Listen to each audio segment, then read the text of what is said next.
할렐루야.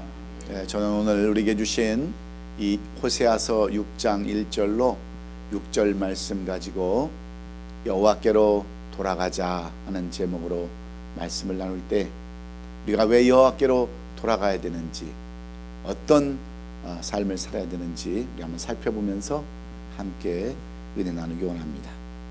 요즘 들어서 계속 들려오는 뉴스는 다 우울하고 심각한 그러한 내용들 뿐입니다. 신종 코로나 바이러스에 의한 사망자들의 이야기와 이 전염병으로 인한 전반적인 사회 문제는 우리 주변을 신란하게 하고 있습니다. 날씨도 어떻습니까? 아침 저녁으로 쌀쌀하고 마음과 몸은 움츠려들 수밖에 없는 때인 것은 분명한 사실입니다. 그런 가운데도 우리는 우리에게 주어진 또 다른 남은 한 해를 살아가야 하는데 때로는 힘이 들고 마음이 무겁습니다. 시작부터 여러 가지 문제들이 우리 앞을 가로막습니다. 그렇다면 어떻게 해야 이 남은 한 해를 정말 승리하는 한 해로, 축복된 한 해로 살아갈 수 있을까요? 우리가 처음을 가졌던 그 비전, 물된 동산 같고 에덴 동산 같고 아람 동산 같은 그 시온 동산 같은 그러한 삶을 살아갈 수 있는 비결은 과연 어디에 있을까요? 그것은 지금 내가 안고 있는 문제를 냉정하게 바라보고 그 원인을 진단하고 올바른 처방을 내리는 게 중요한 줄로 믿습니다. 마치 이런 것 같습니다. 응급 환자가 피투성이가 된 채 앰뷸런스에 실어오면 제일 먼저 여러분 무엇을 합니까? 지혈을 하는 등 여러 가지 여러분 응급처치를 해야 되지만 온전한 치료를 위해서는 정확한 진단을 위해서 검사해야 하는 것과 같습니다. 엑스레이를 찍어보고 또 MRI를 찍어보고 해서 적절한 치료를 실시해야 온전히 회복될 수 있는 것과 같습니다. 그런데 우리의 삶도 마찬가지입니다. 우리의 신앙도 똑같습니다. 우리가 안고 있는 개인적인 문제들, 가정 문제, 직장, 사업 문제 또는 사회와 국가 문제, 교회 문제들을 해결하고 이 남은 한 해를 승리하기 위해서는 바로 이런 과정이 꼭 필요하다고 하는 말씀과 같습니다. 그래서 저는 오늘 이 본문 호세아를 중심으로 그 옛날 북이스라엘 왕국의 시대상과 오늘 우리의 모습을 비교해 보면서 그 승리의 해법을 찾아보고자 하는 겁니다.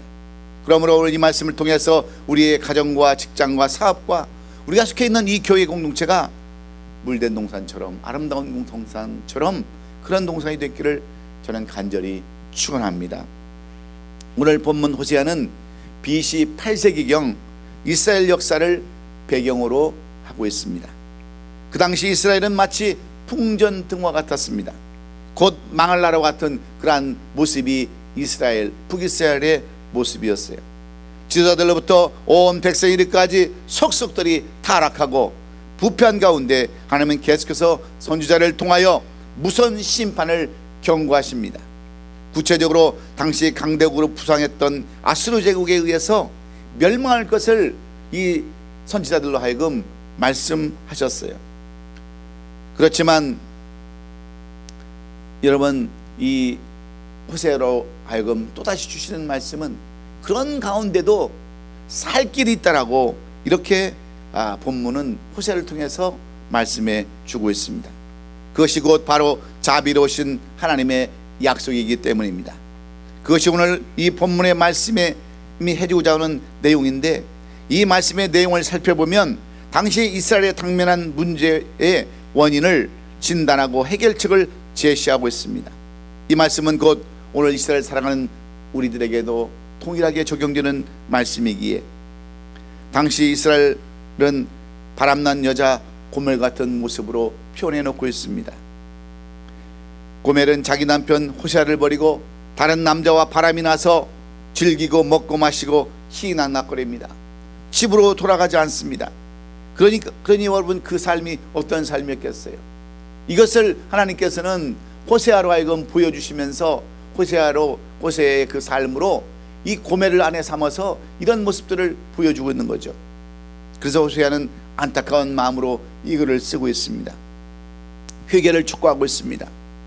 그러나 끝끝내 돌이키지 않은 이스라엘 백성들은 BC 722년 아수르의 제국의 침략을 받아서 끝끝내 여러분 처참하게 살육을 당하고, 살아남은 자들은 포로로 끌려갈 뿐만 아니라 설마 했던 일들이 실제적으로 일어났던 일들을 우리에게 생생하게 보여주고 있습니다.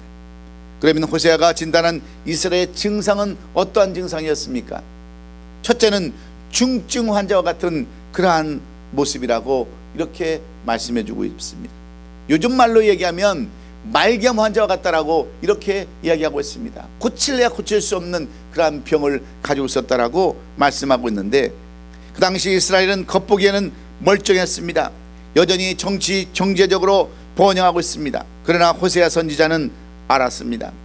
이스라엘이 곧 하나님의 심판으로 멸망당할 것을, 이미 기어지고 있는 사상두각인 것을 그는 똑똑히 알고 있었습니다.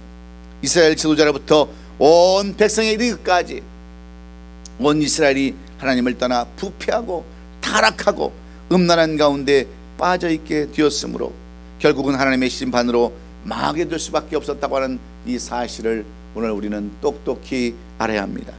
이것은 이미 예정된 일이었습니다. 사랑하는 성도 여러분, 우리 인간은 어떤 사람들입니까? 인간은 하나님의 피조물에 불과할 뿐입니다.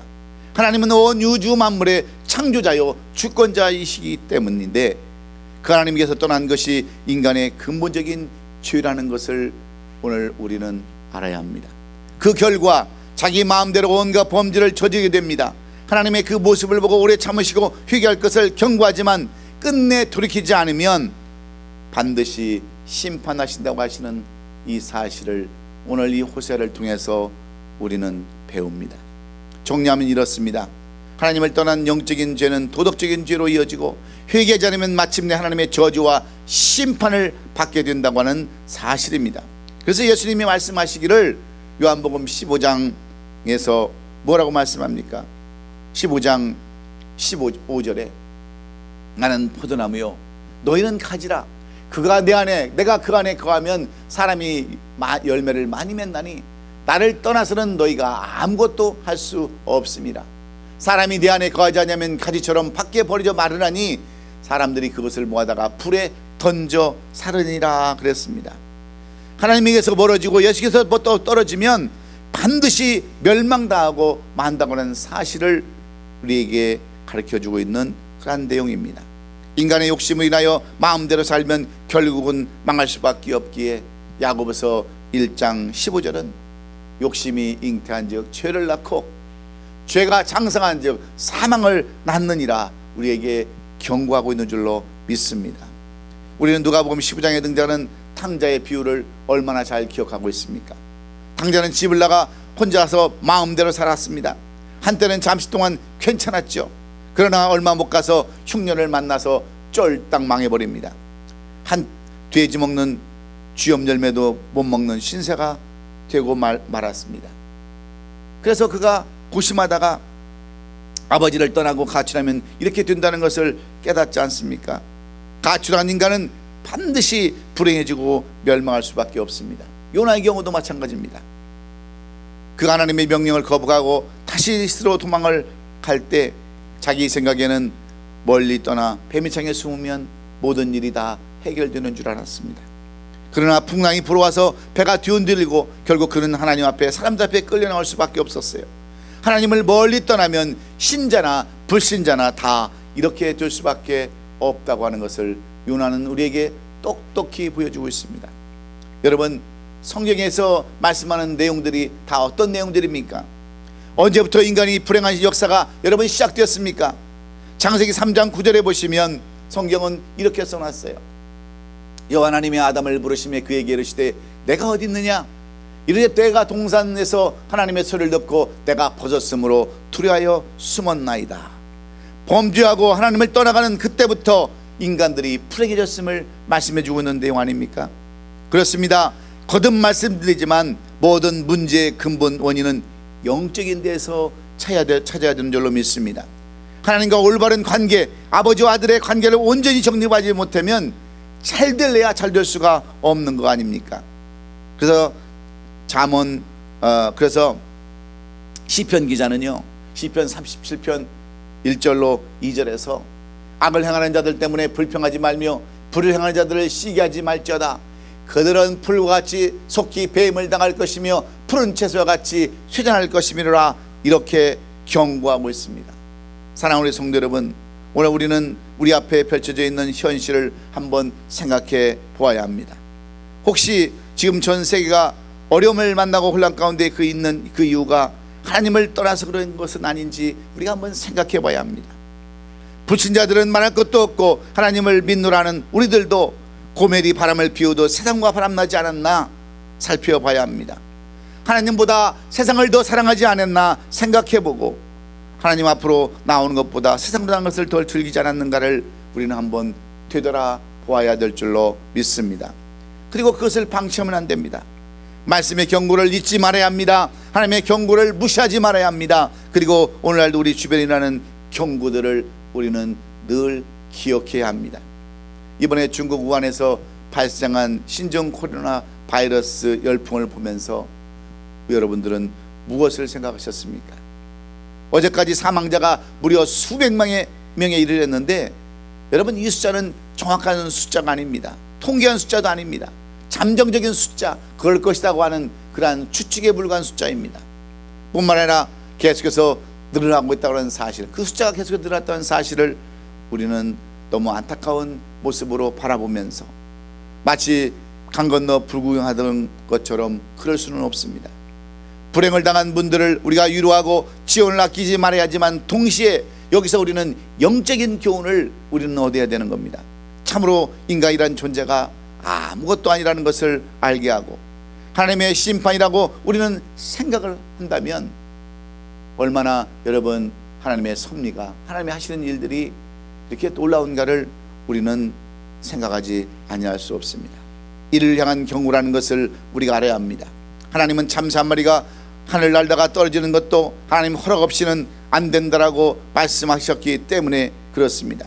그런데 앞으로도 이런 일들은 세계 도처에서 얼마든지 일어날 수 있다고 하는 과학자들의 말을 인용하지 않더라도 정말 무섭고 끔찍한 일이 아닐 수 없기에 오늘 우리는 하나님이 하시는 일에 대해서 다시 한번 생각해 봐야 될 줄로 믿습니다. 여러분 한번 여러분 입장을 놓고 한번 바꿔서 생각해 보십시오. 이런 인간들을 하나님이 어찌 그냥 보고만 계실 수 있겠습니까? 제가 이렇게 말씀드린다고 해서 우리는 예수 믿으니까 괜찮다고 하는 그런 뜻이 결코 아닙니다. 그런 일들은 언제든지 어디서든지 누구에게나 일어날 수 있기 때문입니다. 소돔과 고모라의 심판은 지어낸 얘기도 아니고 옛날 지나가는 어떤 전설 따라 삼천리 같은 이야기도 아닙니다. 남의 얘기도 아니고 오늘 우리의 이야기가 될 수가 있습니다. 그래서 예수님은 실로암에서 망대가 무너져서 사람이 여러 죽은 사건을 보고 말씀하실 때 누가복음 13장 4절로 5절에서 또 실로암에서 망대가 무너져 치어 죽은 18사람이 예루살렘에 관한 다른 모든 사람보다 죄가 더 있는 줄 아느냐? 너희에게 이르노니 아니라 너희도 만약 회개치 아니하면 다 이와 같이 망하리라고 하면서 이 망대에 대한 교훈을 우리에게 말씀해 주고 있지 않습니까? 여러분, 그러면 우리는 어떻게 해야 됩니까? 호세아가 내린 두 번째 처방이 여러분 무엇일까요? 두 번째 처방 1절에 보시면 오라 우리가 여호와께로 돌아가자 그랬습니다. 여기서 돌아간다는 말은 회개한다고 하는 그런 말과 똑같은 말이에요. 이스라엘이 모든 문제의 원인이 하나님에게서 멀어진 것이므로 그것을 해결하는 방법은 당연히 하나님께로 돌아가는 것을 우리에게 말씀해 주고 있습니다. 그래서 결국은 회개라는 거죠. 흔히 말하는 사람들이 후회하는 것을 회개와 착각을 합니다. 전혀 다름에도 불구하고 여러분 후회는 단순히 가책을 느끼고 심적으로 괴로워하는 것이지만 여러분 이 회개라는 것은 뭡니까? 완전히 돌아서는 것을 여러분 회개라고 하는 거 아닙니까? 진정한 회개는 히브리어로 슈브라고 하는 뜻인데 여기에는 두 가지의 개념이 포함되어 있습니다. 하나는 떠남이고 하나는 향함입니다. 완전히 떠나서 다시 돌아오는 것, 이것을 이게 회개라고 이야기하고 있어요. 지금의 잘못된 모습이나 상태에서 완전히 돌아서는 겁니다. 또 그것을 끊어버리는 것을 의미하고 있는데, 하나님 앞에서 합당치 못한 죄악, 하나님을 떠나서 즐기던 그러한 모든 습관을 단호하게 끊어버리고 하나님 앞에 돌아가는 것을 우리는 진정한 회개라고 이렇게 말하는 겁니다. 그러므로 회개는 구체적인 결단과 더불어 구체적인 행동이 수반되어져야 되는데, 여러분, 요나가 하나님의 명령을 어기고 도망갔지만 그래도 여러분 잘한 게 한 가지 있습니다. 그는 풍랑이 있는 가운데 자기의 잘못을 솔직히 고백하고 뱃사람들에게 자기를 바다 물속에 던지라고 요구하지 않았습니까? 구체적인 결단과 행동이 있었다고 하는 겁니다. 탕자 역시 잘못을 뉘우칠 뿐만 아니라 그 현장을 박차고 일어나서 아버지의 집으로 돌아갑니다. 이런 구체적인 행동이 없으면 여러분 절대로 우리는 올바른 회개라고 말할 수 없는 거죠. 그러므로 오늘 우리가 여호와 하나님께로 돌아가려면 어떻게 해야 되겠습니까? 호세아를 통해서 주시는 하나님의 구체적인 처방이 여러분 어떤 것입니까? 오늘 이렇게 질병으로 인해서, 전염병으로 인해서 마음이 무겁고 심란한 이때에 우리가 병들어 있을 때에 주시는, 호세아를 통해 주시는 처방은 첫째로 회복과 축복을 기대하고 살아가는 겁니다. 오늘 1절 중반절에 여호와께서 우리를 찢으셨으나 도로 낫게 하실 것이요 우리를 치셨으나 싸매어 줄 것이라고 이렇게 호세아 선지자는 선포하고 있습니다. 중증 환자 같은 이스라엘을 치료하고 회복시켜 주겠다고 하시는 약속의 말씀입니다. 뿐만 아니라 2절에 보시면 여호와께서 이틀 후에 우리를 살리시며 제3일에 셋째 날에 우리를 일으키시니 우리가 그 앞에서 살리라 그랬습니다. 이틀 후에 3일 후에 이런 말은 신속하게 회복시켜 주시겠다고 하는 그러한 말씀과 같습니다. 그런데 과거 상태로 회복시켜 주시는데 하나님께서 회개하고 돌아와 하나님을 심사 알며 동의하는 자들에게 그렇게 해주겠다고 하는 겁니다. 하나님이 인간에게 징계를 하시고 시련을 주시는 것은 그 자체보다, 징계보다 회개하고 돌아와서 하나님과 온전한 관계를 회복하고 축복을 누리기 위함인 줄로 믿습니다. 3절에 기록한 것 같이 그의 나오심은 새벽빛같이 일정하니 비와 같이 땅을 적시는 늦은 비와 같이 우리에게 임하시리라 그렇게 말씀하셨습니다. 새벽빛은 동력에 떠오르는 해를 가리키는 겁니다. 매일 년 365일, 윤년에는 366일 하루도 거리지 않냐고 어김없이 떠오르는 그러한 해처럼 하나님은 그렇게 신실하신 사랑으로 우리에게 보여주시겠다고 약속하시는 거예요. 여기서 비는 늦은 비를 가리킵니다. 이른 비를 가리킵니다. 이른 비는 파정 위에 내리는 그러한 비고 늦은 비는 추수기에 내리는 비인데, 그러니까 열매를 잘 맺도록 충분히 때를 따라서 비를 내려주시겠다라고 그렇게 말씀하시기에, 열매를 잘 맺도록 충분한 비를 내려주시겠다라고 말씀하기에, 여러분 우리도 형통한 삶을 살기 위해서 하나님을 바라보고 기대하고 살아야 되는 줄로 믿습니다. 그러니까 열매를 잘 맺도록 충분한 비를 주신다고 약속하시는 그러한 주님의 말씀에 우리가 초점을 맞춰야 되는 거예요. 우리는 대부분 한국 남자들이 군대를 가면 사격할 때 0점 조준하는 것이 있습니다. 자기가 쏠 총을 잘 이렇게 조준하는 것인데, 이게 안 되면요 아무리 좋은 총을 쏜다 할지라도 환역을 맞출 수가 없습니다. 우리의 신앙도 마찬가지입니다. 0점 조준을 해야 되는 거예요.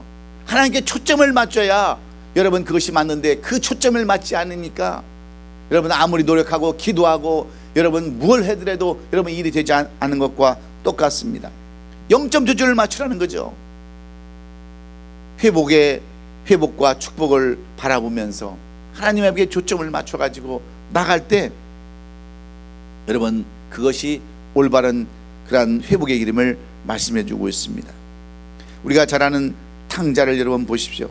그런 비극의 주인공이었지만 회개하고 아버지 집으로 돌아오자 축복의 주인공이 되지 않습니까?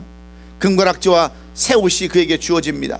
그리고는 그를 위해서 살찐 송아지를 잡고 풍악을 올리고 잔치를 열어주는데, 아버지 집에 돌아가면 회복이 있고 축복이 있다고 하는 그 기대 가운데 이 탕자가 돌아옴으로 아버지께 초점을 맞추고 돌아왔을 때 그는 온전한 회복을 이룰 수 있었습니다. 그래서 우리가 오늘도 이렇게 절망 가운데 있지만 하나님을 바라보면서 그 회복과 축복을 기대하고 살 때 우리는 다시 한번 하나님의 여호와께로 돌아갈 수 있는 줄로 믿습니다. 프랑스의 대문호였던 빅토르 위구가 그 쓴 이야기 가운데 보면 그런 대표적인 레미제라블이라고 하는 장발장이라고 하는 그러한 소설을 탄생하게 합니다. 그는 본래 사생활이 문란하고 방탕한 그러한 문인이었습니다. 가족들에게도 횡포가 심했고요, 못된 짓을 일삼으며 살았던 그가 어느 날 그의 딸이 센리강에서 익사체로 발견이 됩니다. 그는 그의 딸의 시신을 놓고 오해를 합니다. 내가 천하의 큰 죄인데 네가 죽다니, 바로 내 죄 때문이라는 것을 그가 깨닫고, 내가 죄인 중에 교수임을 깨닫고 그는 이 일을 계기로 회개하고 하나님 앞에 돌아와서 방탕생활도 다 정리하고 경건한 생활에 열심을 낸 후에 그는 작품 세계에 완전히 빠져서 마침내 불후의 명작 레미제라블이라고 하는 그 유명한 소설을 남길 수가 있었습니다. 회복과 축복을 기대하면서 살았던 사람들은 이렇게 다시 한번 회복할 수 있는 놀라운 능력이 있음을 우리는 오늘도 깨닫고, 그래도 하나님 앞에 소망을 두고 살아가는 저와 여러분 되시기를 주의 이름으로 축원합니다. 두 번째로 호세아가 이스라엘 백성들에게 내렸던 두 번째 처방은 뭡니까? 힘써 하나님을 알아야 한다고 하는 겁니다. 우리는 하나님에게 돌아올 뿐만 아니라 더 나아가 하나님과 관계를 더욱더 깊이 맺고 나가야 한다라고 이 호세아는 고소합니다. 3절에 그러므로 우리가 여호와를 힘써 알자, 여호와를 힘써 알자. 여기서 안다라는 단어는 히브리어로 야다라고 하는 그러한 뜻을 가지고 있습니다. 여러분, 깊은 관계를 가질 때를 의미하는데 이것은 마치 부부가 동침하는 것처럼 아주 깊은 관계를 의미하는 것이 바로 여러분 안다라고 하는 뜻입니다. 우리가 창세기 4장 25절에 보면 이 단어가 쓰여져 있는데, 창세기 4장 25절에 아담이 아내와 동침했다, 이 동침했다고 하는 뜻이 바로 야다입니다. 바로 하나님을 안다는 것은 구체적으로 이것을 어떤 것을 가르쳐 말하냐면 기본적인 경건 생활을 통해서 하나님과 깊은 관계를 맺어가는 것을 의미하고 있습니다. 말씀과 묵상과 기도 생활, 그리고 하나님의 뜻을 깨달은 대로 순종하는 생활, 이런 신앙의 가장 기본을 의미하고 있는 거죠. 그래서 요한복음 15장 포도나무에 비유한 포도나무이신 예수님에게 가지로 꼭 붙을 것을 의미하고 있습니다. 사랑하는 성도 여러분, 무엇이든지 여러분 기본 자세가 되어 있지 아니하면 여러분 문제가 생길 수밖에 없습니다. 운동선수가 슬럼프에 빠지고 참패를 당하는 이유가 여러분 무엇 때문인 줄 아십니까? 기본 자세가 틀어져서 그런 겁니다. 운동선수가 조금 잘 되고 유명해지면 연습을 게을리하고 기본 자세가 흐트러집니다. 그러면 곧 슬럼프에 빠져버리지만 기본 자세가 흘리지 않고 잘 유지한 사람은 롱런하게 되어 있는 거예요. 여러분, 그 대표적인 선수가 농구계의 전설이라고 불리는 바로 마이클 조던이 아닙니까? 농구계에는 많은 유명한 선수들이 있지만 특별히 이 마이클 조던을 농구계의 전설이라고 하는 그러한 이유는 무엇입니까? 그가 여러분 이렇게 불릴 수 있었던 것은 끊임없이요, 그는 쉴 새 없이 노력을 하고 애쓰고 자신의 위치를 벗어나지 않기 위해서 힘쓰고 애썼던 결과로 농구계에서 마이클 조던을 그런 농구계의 전설이라고 이렇게 부르고 있습니다. 그 누구도 따라갈 수 없는 그런 사람이라고 이 마이클 조던을 칭찬하고 있는데, 여러분 마이클 조던이 왜 그렇습니까? 힘쓰고 애써서 자기의 위치를 떠나지 않냐고, 자기의 실력이 떨어지지 않도록 그렇게 애쓰고 힘썼기 때문임을 우리는 잊지 말아야 합니다. 그러므로 오늘 우리도 힘쓰고 애써야 되는데, 예수님은 하나님의 아들이지만 항상 하나님의 아버지를 의지했고 깊은 관계를 유지하고 있었습니다. 늘 부서졌다는 겁니다. 한편으로 그런 생각도 해봅니다. 하나님의 아들이기에, 하나님 자신이기에 하나님 아버지에게 따로 있다 하더라도 독자적으로 무엇인지 잘 아실 것 같습니다. 그러나 그분은 한시도 하나님과 떨어지지 않았습니다. 마가복음 1장 35절에 보면 새벽 미명에 항상 한 곳 가셔서 기도하셨다라고 그렇게 말씀하고 있지 않습니까? 아버지의 깊은 대화를 하시고 깊은 교제를 나누셨습니다. 그렇게 하심으로 예수님은 항상 하나님의 뜻을 성취하셨고 승리하실 수 있었어요.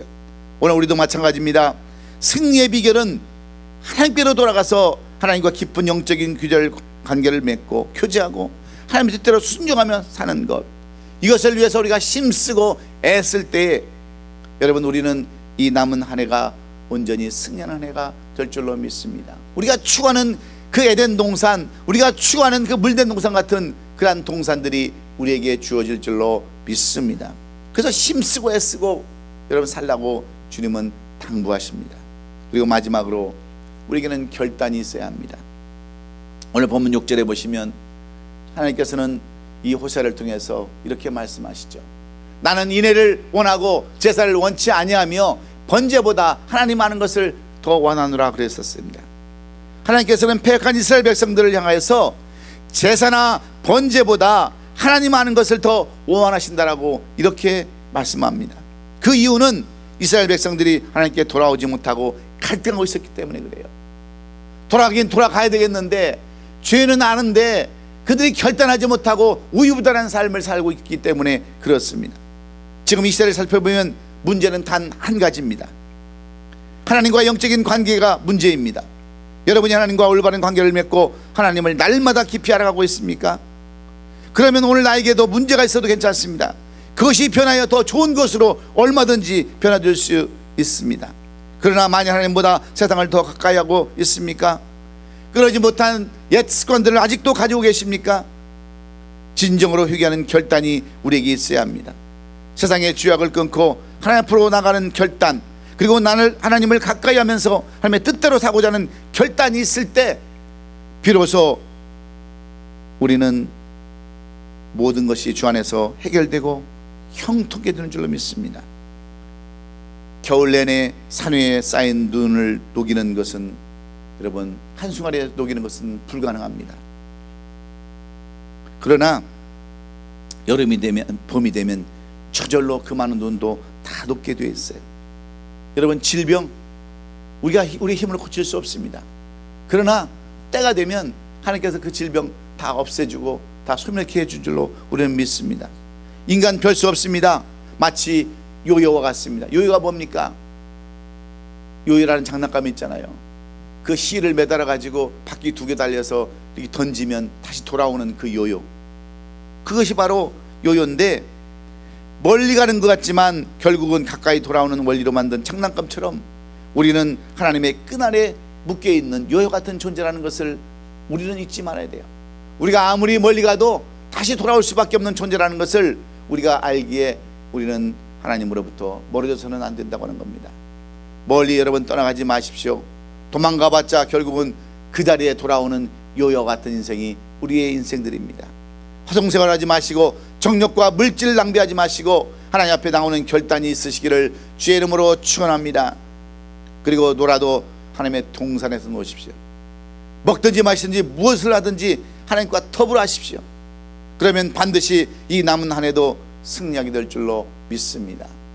아무리 들려오는 소식들이 우울하고 심각한 내용이라 할지라도 이제 우리가 희망찬 새해를 바라보면서 출발했던 그 출발이 여러분 모든 것이 앞이 막히고 절망 가운데 있지만 아무리 전염병이더라도 하나님께 돌아오는 결단이 있을 때 우리의 직장과 사업과 가정과 교회가 싱그러운 봄기운이 돌아오고 물된 동산 에덴 동산처럼 아름다운 동산으로 이렇게 회복될 줄로 믿습니다.